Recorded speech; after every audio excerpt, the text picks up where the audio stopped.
우리 잠깐 한번 기도하고 말씀 나누겠습니다. 살아계신 하나님, 오늘도 하나님께서 예비하신 은혜를 우리에게 충만히 부어주시기를 기대합니다. 그 기대가 이 시간 성령님으로 이루어지고 있음을 믿습니다. 늘 그러셨던 것처럼 종을 앞서 행하시고 그래서 이끌어주시고 하나님 홀로 영광 받아 주옵소서. 예수님의 이름으로 기도드립니다. 아멘. 양해의 말씀은요, 제가 오늘 그렇지 않아도 짧은 말씀인데요, 한 절이 굉장히 짧은데 이 짧은 말씀도 다 나누지 못하고 반절 정도만 이렇게 나눠야 될 것 같아서 시간 관계상 좀 양해를 말씀을 드립니다. 제가 아이들을 이렇게 부를 때 부르는 호칭들이 좀 몇 가지가 있는데요, 그 중에 좀 이제 제 아이들을 부를 때 하나님 아들, 아빠 아들 이렇게 부릅니다. 하나님 딸, 아빠 딸 이렇게 불러요. 매일 그렇게 부르는 건 아니고, 그러면 이제 제 자녀들이 네 하고 이제 대답하고 달려옵니다. 근데 어느 날이었어요. 막내 아이들을 제가 불렀습니다. 하나님 아들, 아빠 아들. 근데 대답이 없어요. 몇 번을 제가 불렀습니다. 한 2번 정도 더. 근데 대답이 없어요. 그러더니 조금 있다가 이런 대답이 들려왔습니다. 나 아빠 아들 아니야. 나 하나님 아들만이야. 이런 대답이 들려왔어요. 별로 놀라지 않는 표정이에요. 집에서 늘 겪는 일이세요? 저녁에 이 아이가 조금 꾸중을 받았는데요, 여전히 이게 남아 있었던 것 같아요. 감정이. 그 어리지만. 그래서 나 아빠 아들 아니고 하나님 아들만이야. 이제 이렇게 대답하는 거예요. 나름대로 뭔가 이렇게 페이백하는 거죠. 근데 이 아이가 혼동하고 있는 게 있습니다. 여러분, 그게 뭘까요? 혼동하는 게 있어요. 자기의 소속과 소속감을 혼동하고 있는 거예요. 자기가 아무리 나 아빠 아들 아니야 그래도 지 소속은 어디입니까? 아빠죠. 아빠 아들이라는 소속입니다. 근데 그 소속감은 나는 아빠 아들 아니야 라고 얘기하고 싶은 거죠. 여러분, 소속과 소속감이라는 게 다르다는 걸 아마 알고 계실 거예요. 우리는 모두 하나님께 속해 있고요, 교회에 속해 있습니다. 그렇기 때문에 이 아침에도 이렇게 하나님 앞에 은혜를 구하는 모습으로 하나님께 나온 거 아니겠습니까? 이 땅에 살아가는 사람들 중에 어느 곳에도 소속되어 있지 않는 사람은 단 한 사람도 없습니다. 가정에 소속되어 있고요, 학교에 소속되어 있고, 어떤 이는 군대에, 직장에, 사회에, 적어도 어느 환경에 우리는 속해서 살아가는 거죠. 또 성도는요, 말씀드렸던 것처럼 믿음의 공동체, 너무나도 참 아름다운데, 저 목사님 찬양하시는데 막 굴하지 않고 찬양하는 모습이 저한테 얼마나 은혜가 되는지 모르겠어요.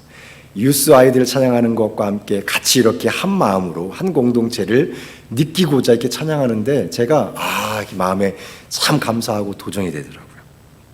믿음의 공동체인 교회에 속해 있다는 거죠. 여러분, 이 속했다는 걸 다른 말로 표현해 보면요, 이 맥락에서 팩트라는 거예요. 팩트라고 할 수 있습니다. 현실, 내 포지션, 내 위치, 사실입니다. 내가 있는 자리라는 거예요. 그런데 여러분, 이게 조금 우리에게 가끔 어려움을 줍니다.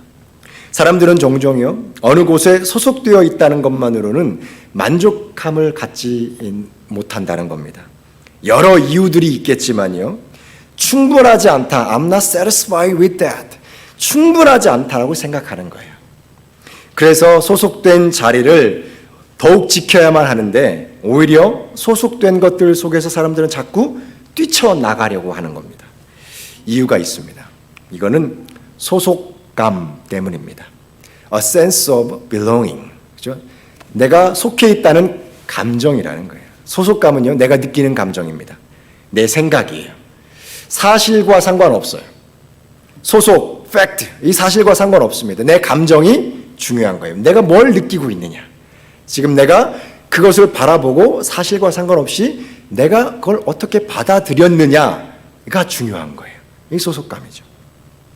그러다 보니까요, 이 소속감의 결핍으로 인해 가지고 우리가 부부의 서약을 하지 않습니까?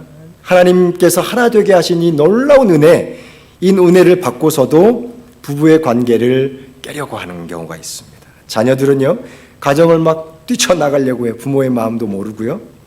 그런가 하면 군인은 탈영을 시도하고 직장인들은 하루에도 몇 번씩 조금 심한 말로 때려줘야 되겠다, 이런 생각들을 하기도 한다는 거예요.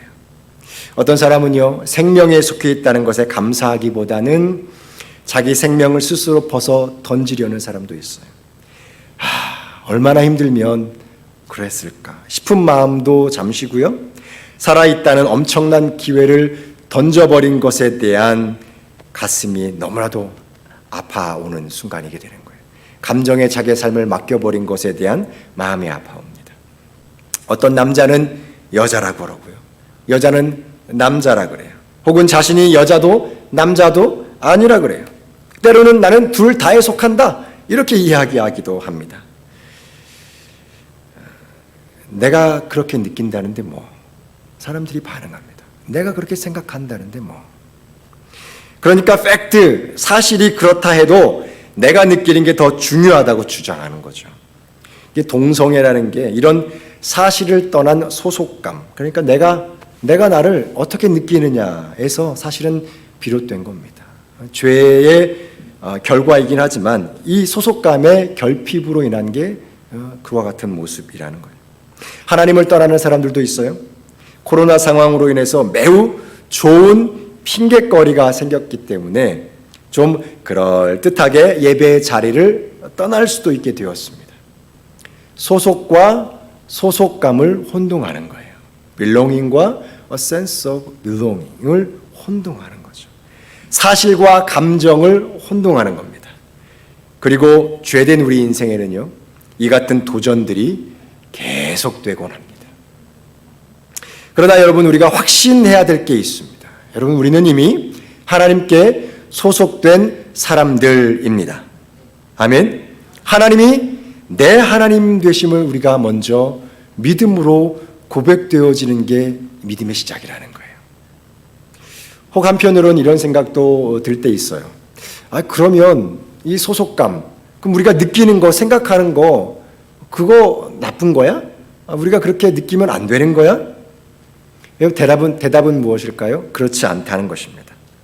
사실 우리가 크리스찬들이 모두 암송하는 오늘 예배 가운데서도 우리가 암송했고요, 또 우리 대표하시는 기도하시는 우리 권사님께서도 인용하셨고요, 모두가 잘 알고 있는 이 주기도문 역시 소속감의 문제에서 시작되었다는 것, 여러분 혹시 아십니까?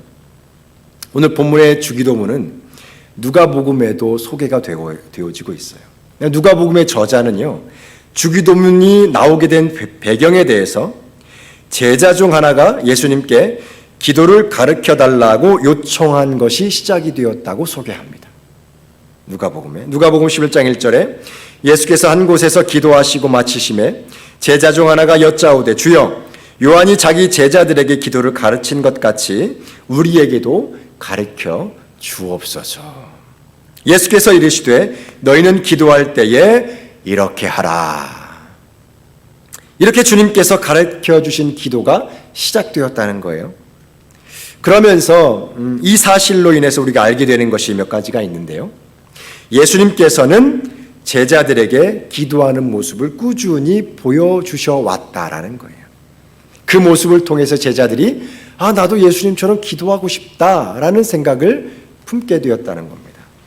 또 하나는 말씀드린 것처럼 제자가 먼저 예수님께 기도할 것을, 기도에 대해서 요청했다, 가르쳐달라고 부탁했다라는 거예요. 그리고 발견되는 또 한 가지는요, 제자가 예수님께 기도를 가르쳐달라고 했던 그 주된 이유 중에 하나가 요한이 제자들에게 기도를 가르쳐준 것이 부러웠었다라는 것입니다. 다시 누가복음 11장 1절을 보면 제자 중 하나가 여짜오되 주여, 요한이 자기 제자들에게 기도를 가르친 것 같이 우리에게도 가르쳐 주옵소서. 아멘.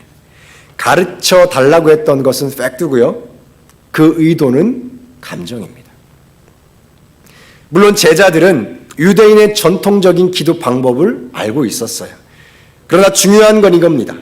제자들은요, 예수님께 뭔가를 직접 배워서 할 수 있는 기도가 필요했어요. 조금 더 정확하게 전곡을 찔러서 이야기해 보면, 기도라는 행위를 통해서 요한의 제자들처럼 자기도 어떤 소속감을 느끼기를 원했다는 겁니다. 이 소속감에는 자랑스러움이나 어떤 동질성도 들어있어요. 나와 같은 일을 하는 사람들이 모여있다? 어트랙티브하죠. 나와 같은 생각을 가진 사람들이 있다? 가보고 싶은 거죠. 그래서 사람들은 이런 소속감을 더하기 위해서 학교에서는 교복을 입고, 병원에서는 가운을 입고, 또 법원에서는 법복을, 군대에서는 군복을 입습니다. 물론 이제 어떤 옷이라는 것 자체는 계급과 어떤 구별됨을 의미하기도 하지만 그들 가운데서는 소속감을 더해주는 거예요. 여러분, 심지어 체육대회 때 어떻게 합니까? 옷을 맞춰 입죠. 그렇죠? 또 신혼부부는 어떻게 해요? 커플티를 만들어 입습니다. 소속감인 거예요. 나는 너에게 속해 있고 너는 나에게 속해 있다라는 거죠.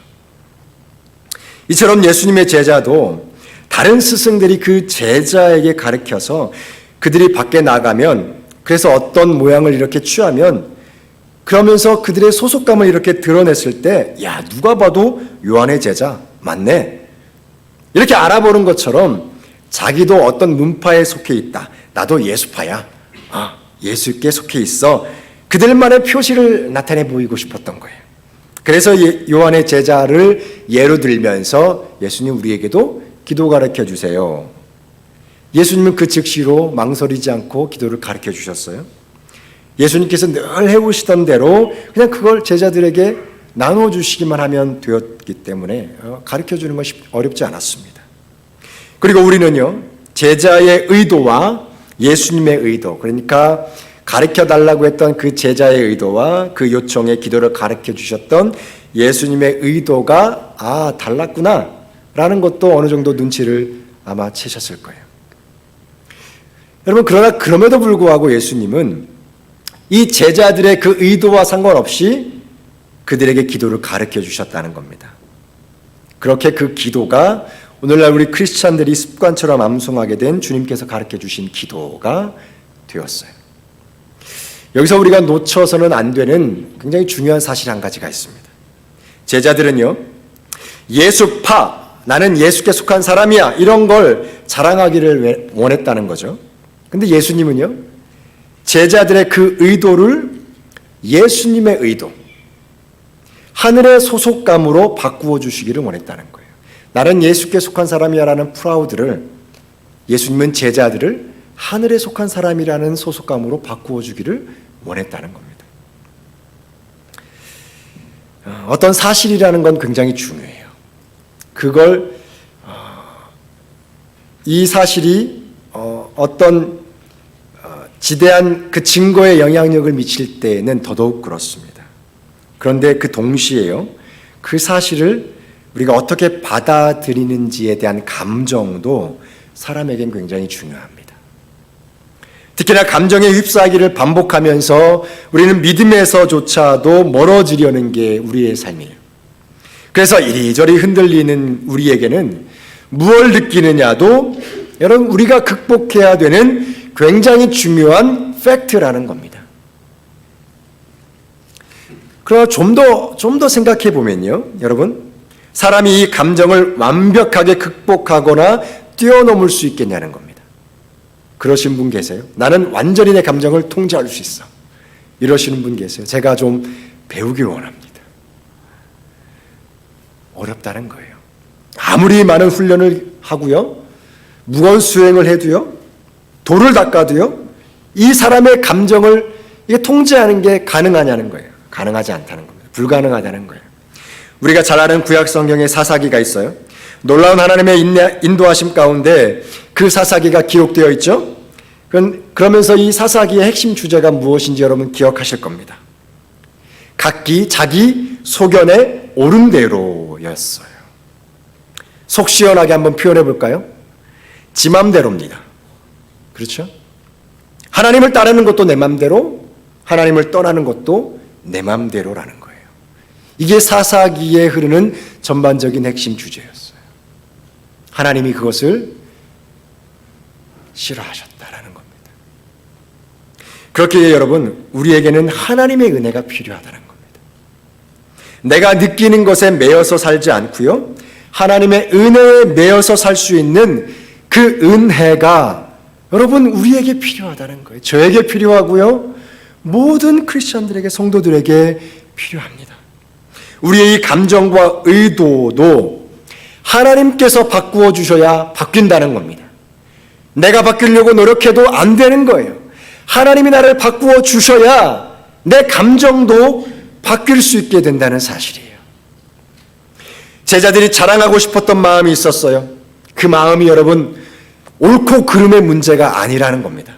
어쩌면 그것은요, 자랑하고 싶은 건 먹고 자는 것과 같은 인간의 기본적인 욕구입니다. 당연한 모습이에요. 예수님은 그것을 나무라지 않으셨다는 거 여러분 아시죠?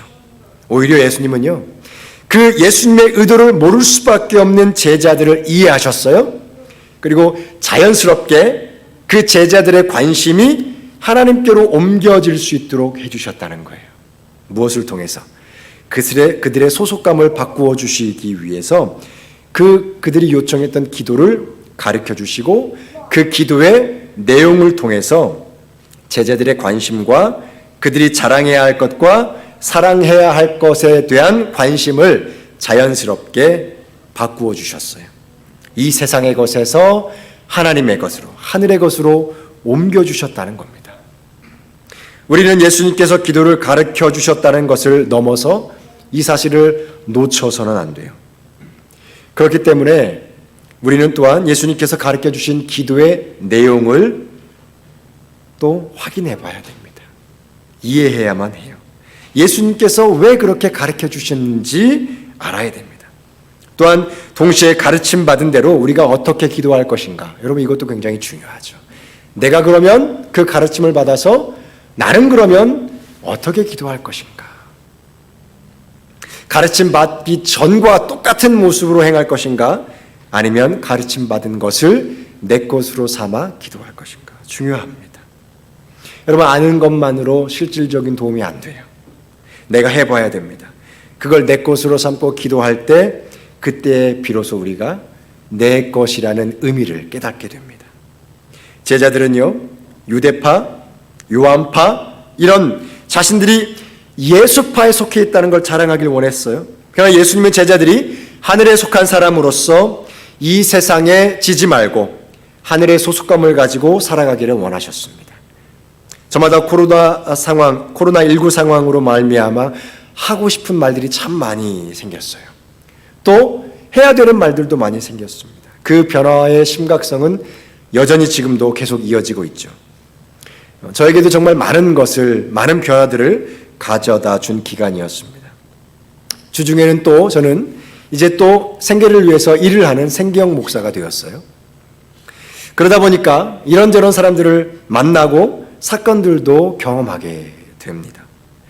그 중에서 일을 하면서 만난 온두라스에서 온 일하는 여성을 만났어요. 같은 일을 하는 여성이에요. 제가 안쪽에서 이렇게 점심을 먹고 있는데 저에게 말을 걸어옵니다. 처음 보는 날이었어요. 그리고는 잘 안 되는 영어로 저에게 크리스찬이냐고, 기독교인이냐고 묻는 거예요. 제가 어떻게 그걸 알았지 싶었는데 제가 식사기도 하는 것을 본 것입니다. 그 간단한 식사기도를 통해서도요, 저는 우리의 소속감을 충분히 드러낼 수 있다는 사실을 확인할 수 있었어요. 그리고 처음이었지만 제법 많은 이야기들을 나눌 수 있었어요. 처음 자기가 미국에 올 때만 해도 온두라스엔 교회가 없었다는 이야기를 합니다. 그래서 매일 밤 울면서 자기 나라를 위해서 교회가 세워질 수 있도록 기도했다는 거예요. 그런데 지금은 교회가 세워져서 너무나 행복하다는 겁니다. 자기 아들이 미국으로 오다가 신문에 걸려서 감옥에 갔다는 이야기를 합니다. 지금은 온두라스로 돌아가서 교회를 잘 섬기고 있다는 이야기도 했어요. 여러분 이 이야기가 다른 어떤 대화가 아니라 아주 짧은 대화를 통해 이루어졌어요. 제가 또 하나 느낀 것은 영어 수준이 거기서 거기니까 참 대화가 잘 되더라. 이런 느낌도 좀 얻었어요.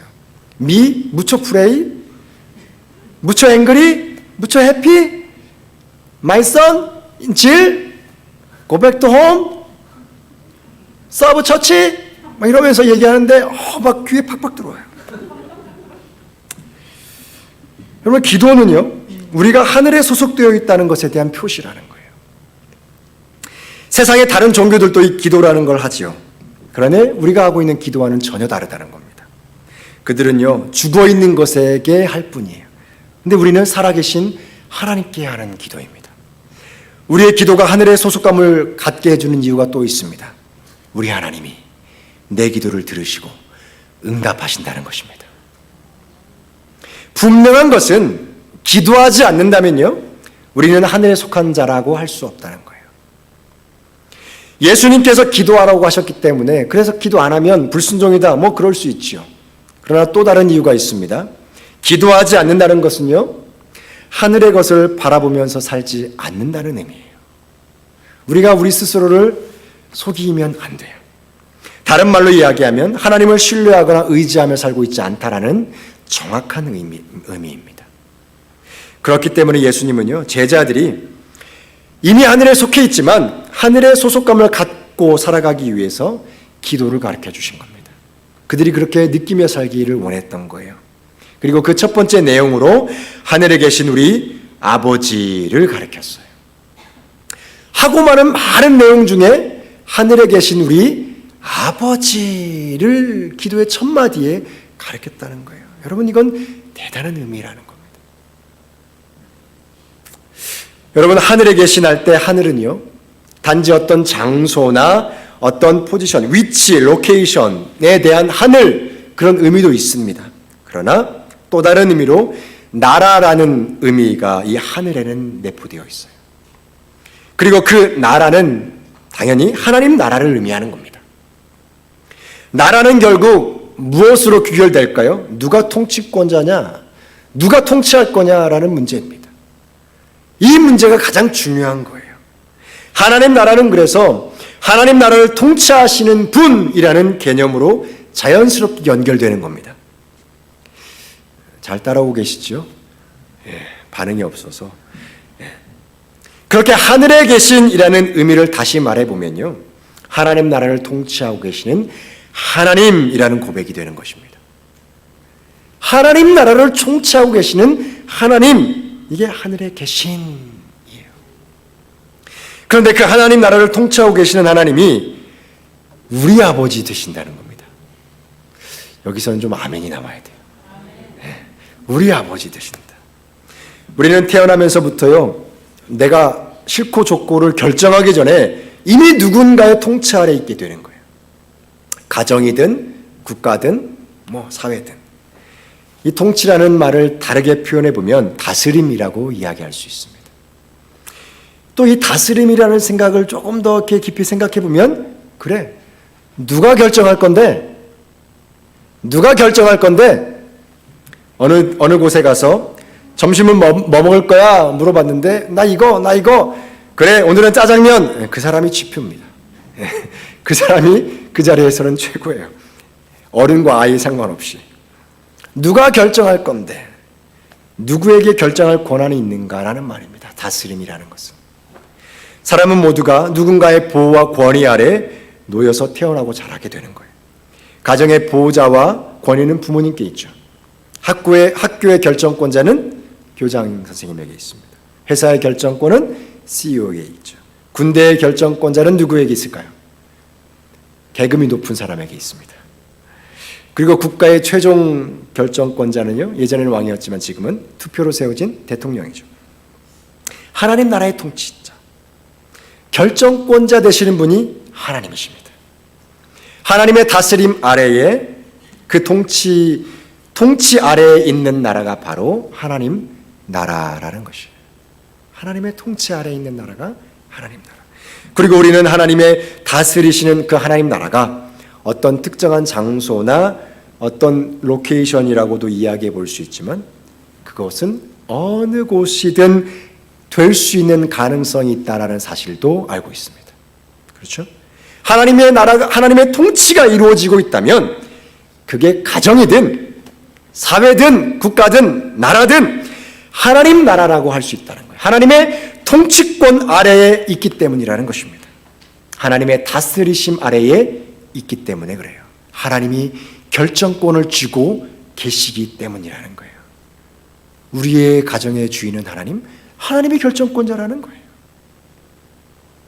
하나님의 결정권이 인정되는 곳이기 때문에 하나님 나라라고 할 수 있는 겁니다.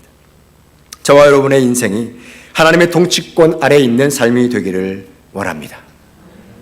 아니, 우리는 이미요 예수 그리스도로 인해서 하나님의 통치권 아래에 놓여 있다는 겁니다. 주님께서 죄의 통치 아래에 있던 우리를 십자가의 공로로 은혜로 하나님의 통치권 아래로 옮겨 놓아 주셨어요. 여러분, 이게 얼마나 놀랍고 큰 은혜인지 모른다는 거예요. 여러분, 이 같은 일을 할 수 있는 사람 보셨습니까? 들어보셨어요? 여러분, 이걸 권력으로 할 수 있겠습니까? 돈으로 살 수 있겠습니까? 사람이 이걸 할 수 있겠어요? 못한다는 것입니다. 이 말은요, 그냥 우리는 죽을 수밖에 없었던 게 내 운명이었다, 이렇게 이야기할 수 있는 거예요. 그런데 예수님께서 그 운명을 바꾸어 주신 거예요. 그 통치권을 바꾸어 주신 거예요. 어디에 통치 아래 있는지에 대한 소속을 바꾸어 주신 거예요. 우리의 운명을 바꾸어 주신 하나님, 우리의 소속을 바꾸었고, 그리고 우리에게 소속감도 바꾸어 주셨다는 겁니다. 예수님은 하나님이 내 아버지 되신다. 아, 내가 하나님을 아버지라고 부를 수 있구나. 우리 안에 하나님에 대한 소속감이 생기기 시작하는 거죠. 믿음의 성도에게는 하나님이 내 아버지 되신다라는 확신이 있어야 될 줄 믿습니다. 사실 여러분, 이 말은 굉장히 좀 우스운 말이에요. 왜냐하면 우리들의 집을 한번 생각해 볼까요?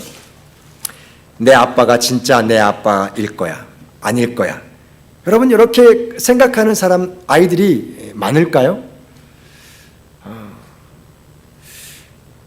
그렇게 많지 않을 것 같아요. 특별한 상황이 아니고서, 어떤 의심이 강하게 들지 않고서는 아마 이런 생각을 아마 많이 깊게 하진 않을 겁니다. 나를 매일같이 때린다든가, 아니면 그 아빠가 아이들을 돌보지 않는다든가, 의식주를 해결하지 않고 맨날 학교에도 보내지 않고 밖에 나가서 앵벌이를 시킨다든가, 누가 봐도 내 아버지가 아닐 거야, 이런 상황 말고 정상적인 상황에서 저 사람은 내 아빠가 아니야, 이렇게 의심하는 게 가능하겠냐는 거예요. 사실 그렇지 않다는 거죠. 만약에 보이지 않는데도 그 하나님을 아버지라고 부를 수 있다면, 여러분, 이건 큰 은혜를 받은 것이라는 거죠. 그런데 또 다른 말로, 보이지 않는데 그 하나님을 어떻게 아버지라고 부를 수 있느냐라고 물을 수도 있을 수 있습니다. 여러분, 그렇다면 그건 둘 중에 하나라는 거예요. 하나님을 모르거나, 알아도 믿음이 없거나, 둘 중에 하나입니다. 여러분, 그러면 우리가 하나님을 어떻게 아버지라고 확신할 수 있을까요? 우리가 하나님을 어떻게 아버지라고 확신할 수 있을까요? 그것은 바로 사랑 때문입니다. 사랑을 통해서 알 수 있는 거예요. 돌봄입니다. 최고의 결정을 해주시고 우리를 최고의 안전함으로, 하나님이 할 수 있는 최고의 방법으로 우리를 보살펴 주시는 하나님의 돌봄의 사랑. 이 사랑을 통해서 우리는 하나님이 내 아버지 되심을 확신할 수 있어요. 그 하나님이 예수 그리스도를 통해서 하셨던 그 모든 일들을 통해 우리는 확신할 수 있게 됩니다. 그리고 그 속에서 우리는 무엇을 느껴요? 안정감을 느낍니다. 소속감입니다. 불안하고 마귀에게 속해서 늘 죽을까 다칠까 무슨 일을 당할까 염려했던 이 사단에게 잡혀있던 그 통치 아래에 있던 우리에게 그 소속감의 안정감과 평안함, 소속감, 바뀐 소속감을 느끼게 해주신다는 거예요. 안도감이죠. 아, 살았다. 아, 내 아버지, 하나님이 내 아버지 되시는구나. 내가 하나님께 속해 있구나. 위로와 안심이죠. 감사입니다. 하나님께서는 우리를 사랑하십니다. 성경은 말씀하죠. 사랑은 여기 있으니 우리가 하나님을 사랑하는 것이 아니요 하나님이 우리를 사랑하사 우리 죄를 속하기 위하여 화목제물로 그 아들을 보내셨습니다. 그리고 요한복음 13장 24절에서 예수님은 이렇게 이야기합니다. 내가 너희를 사랑한 것 같이 너희도 서로 사랑하라. 아멘이죠.